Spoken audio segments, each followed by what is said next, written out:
In exercise 23.25, we're going to use the concepts that we learned and the recipe that we understood in the previous video on the concepts and mechanism of the Hofmann elimination. We're going to use that to predict the products as sort of molecular chefs from the perspective of synthesis for a few different amines. Now, they don't give us the drawings of the amines here, they give us names, so we're going to have to go from those names to the drawings. Here, notice that every prefix that we have in this molecule, so here we just have hex, has a YL after it. That means that we're naming this according to that first naming scheme, the simpler one, where you have simple branches coming off of the nitrogen. The nitrogen itself is the backbone, and that backbone is named amine in this scheme of naming. The carbon chains are named as branches, and here we only have one. It's a cyclohexyl branch. Now, cyclo means it's going in a ring, and hex means we have 6 carbons, so that's going to be a hexagon. So there we have cyclohexyl on a nitrogen backbone. The nitrogen just needs 2 more hydrogens, and there we have cyclohexylamine. Now, when you see this, that's our starting material. Then we would look for the recipe. They say, what would happen if you treated this with excess methyl iodide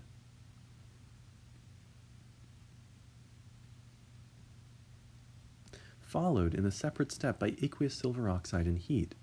So a separate step, we have silver oxide, aqueous, so water, and heat. Well, that's the recipe for the Hofmann elimination that we learned last time. And what we learned last time is that ultimately the amine gets turned into a quaternary ammonium salt. The iodine that stabilizes it gets stolen by the silver, and a base that's formed when this oxygen reacts with water kicks it off as a leaving group. Ultimately, that amine acts as a leaving group, comes off of the molecule, and the carbon that's left you turn into a double bond.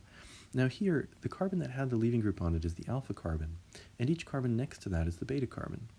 So theoretically, you could form the pi bond between either beta carbons, from the alpha carbon to either beta carbon. When an amine is the leaving group, you always choose the less crowded or less substituted beta carbon.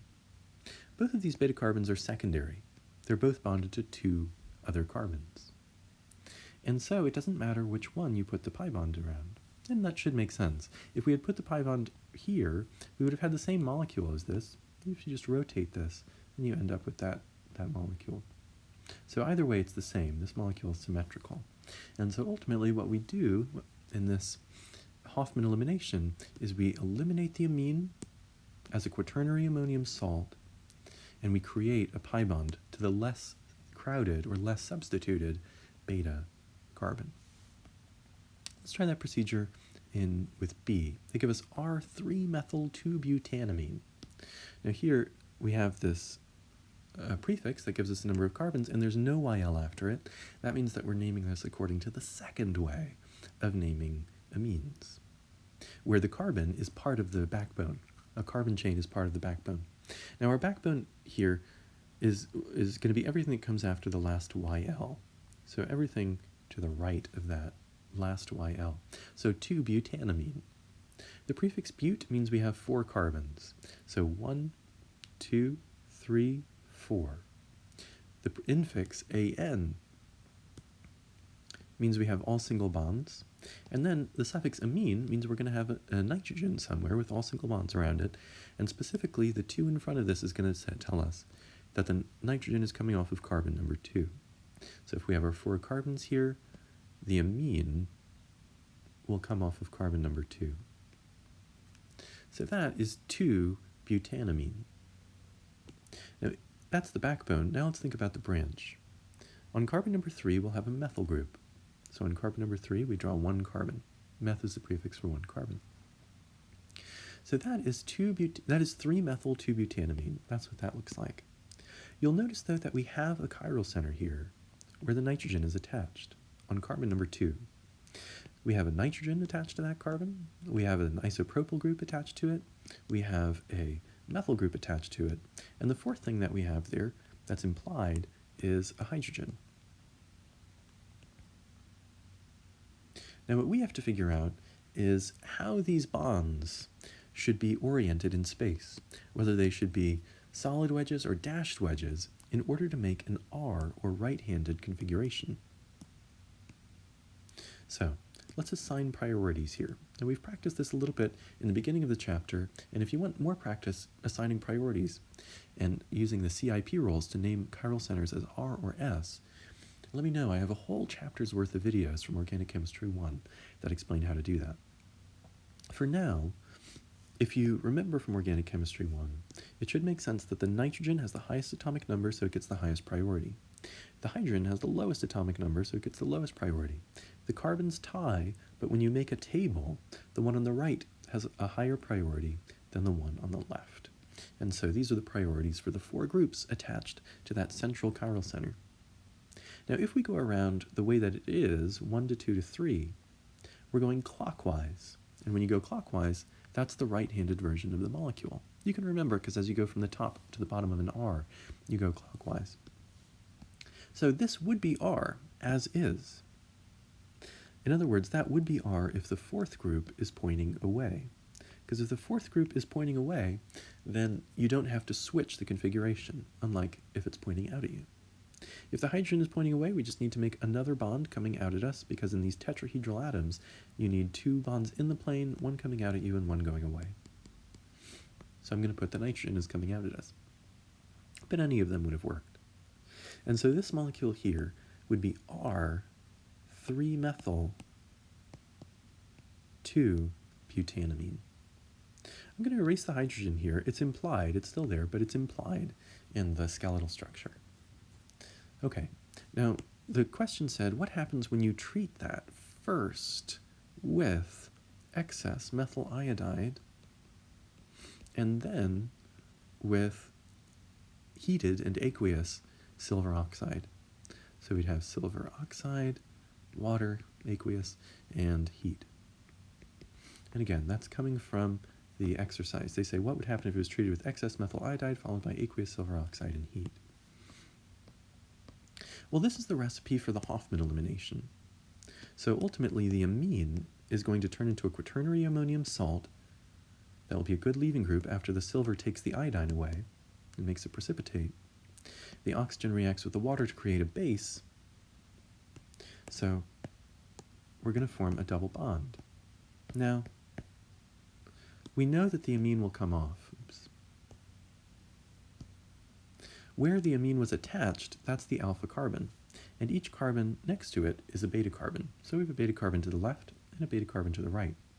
And you could form, theoretically, you could form a pi bond in either direction, so either to the left or to the right. But if you notice, the beta carbon on the right is more crowded. That is the Zaitsev product, and so we do not form it here, because the quaternary ammonium salt that we form is so crowded itself. When we create a base, we only get the less substituted, less crowded product. The base can only reach the hydrogen on the less crowded position, when the quaternary ammonium salt is as crowded as it is. And so this would be the product that we would predict based on our discussion in the previous video. We eliminate the amine, and we draw a pi bond to the less crowded carbon that the amine was attached to.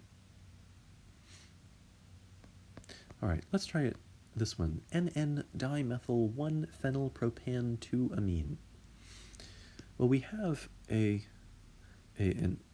prefix here, prop, and after it there's not a YL. So this is the second way of naming. The way of naming that has a carbon chain as part of the backbone. Now the backbone will be everything that comes after the last YL. So I'm reading this from left to right. I see one YL, I see another YL, and after that I don't see any. So the backbone will be everything that comes after that last YL, propan-2-amine. The prefix prop means that we have 3 carbons. So 1, 2, 3. The infix an means we have all single bonds. The suffix amine means we have a nitrogen with all single bonds around it, and it will be attached to carbon number 2. So if we number this, the amine will be on carbon number 2. So that's propan to amine. But that's just the backbone. We still have to worry about a few branches. The first branches we see are not given numbers, they're given capital N's. That means that they're going to be attached to this nitrogen, so we should remove the hydrogens to make room. Both of these branches are going to be attached to the nitrogen, and both of the branches are methyl groups. So we'll have one methyl group attached to the nitrogen and a second methyl group attached to the nitrogen. So that these two together are the NN dimethyl. Then on carbon number 1, we're going to have a phenyl branch. Remember, a phenyl branch is a benzene ring that's acting as a branch. So when benzene is a branch, it's called phenyl. And so here you can see this phenyl branch attaching to carbon number 1. So this molecule is NN-dimethyl 1-phenylpropan-2-amine. Okay, now that we have that, we want to think about what we would get if we did the Hofmann elimination with this molecule. In other words, if we treated it first with excess methyl iodide, followed by first silver oxide, and then water, and then heat. And when we do that, we end up turning the amine into a quaternary ammonium salt. The silver steals the iodine that stabilizes that salt, and now it's ready to be a good leaving group. All we need is a base, and the base comes from this oxygen anion mixing with water to create hydroxide. Now, we know that the nitrogen is going to be the leaving group, and we know that the carbon that has the leaving group on it is the alpha carbon. We also know that we're going to form a pi bond between the alpha and one of the beta carbons, but we have two. We have a beta carbon to the left and a beta carbon to the right. So we know this nitrogen will be a leaving group. Do we form the pi bond between the alpha and the beta carbon to the left, or do we form the pi bond between the alpha and the beta carbon to the right? When you use these quaternary ammonium salts as your leaving group, they are so bulky that even a skinny base can only reach the hydrogens on the less crowded carbon. So you always form the pi bond to the less crowded carbon. Notice how this carbon is secondary, this carbon is primary, so you always form the pi bond to the less crowded carbon. That's the Hofmann product, and that's what this Hofmann elimination is named after.